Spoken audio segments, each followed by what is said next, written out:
So now we on to part 2 for journal 2 of it's not lighting for beginners, but based off of the notes from that video, lighting for beginners.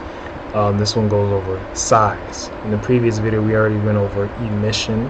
Light does not have a size to it. Size comes after emission, and from the emission is created from fusion and friction when two high velocity forms, objects, angels come together, and through that accumulation process of that emission we get the different mini atmospheres and levels and details, right? So based upon knowing that, just kind of closing up everything, from that, when we are looking at lighting in different scenes and things like that, knowing closeness and distance rather than getting lost in the size of something, because size is basically just already after the fact, but we get size from closeness and distance, right? So the more close something is, the more you can see which is which. You can see the details on the face. You know what I'm saying? You can actually see all the different crevices and cracks and all that shit like that, right? But the more distant that something is, the more you really can't tell who is who. You know what I'm saying? From a distance, you can't tell who is who. Everybody kind of looks the same, but you can see like, okay, it's something there, but you know what I'm saying, you're not looking at it. You know what I'm saying? You're not like real close up front telling, oh, this person looks like this and that. You actually see things for as they are. So when applying this into 3D animation and forging this skill, right, depending on the point of that actual piece, that environment that you're getting ready to create, based on the furthest thought and the closest feeling, when you use closeness and distance, just observing that mechanism, you can see the closer something is going to be what's in detail. So if you're creating an environment, whatever is in detail is going to be what you want to be seen, right? That's the closest of it. But things that you don't want to be seen may be things that you want to be out of focus.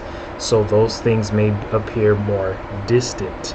You know what I'm saying? So you might just see the form silhouette or the form circumference. You know what I'm saying? You may not try to put too much effort in trying to show all the color and stuff like that. You know what I'm saying? For example, if you have a drawing piece, let's say you're drawing a character in a forest, you may want the character to be seen more than the forest. So you may not add a lot of detail in the forest, and you may add more detail onto that character.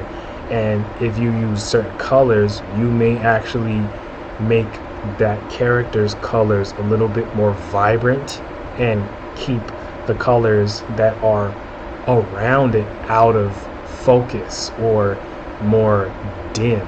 You know what I'm saying? Or dull, things that you can't really tell too much, because the whole purpose is being the creative director. So if you're directing your creativity, knowing what tools to use, when to use them, is going to help you present that characteristic, that form, that event, that environment, right, to others in a more presentable way. For instance, if you're watching a movie, there's a reason why when things appear to be too detail oriented or things are popping out too much, that it appears to be too much, or again, keyword, too much. So you got to have a healthy balance of knowing how to use closeness, you know what I'm saying, you can tell, and distance, you can't really tell, and things like that.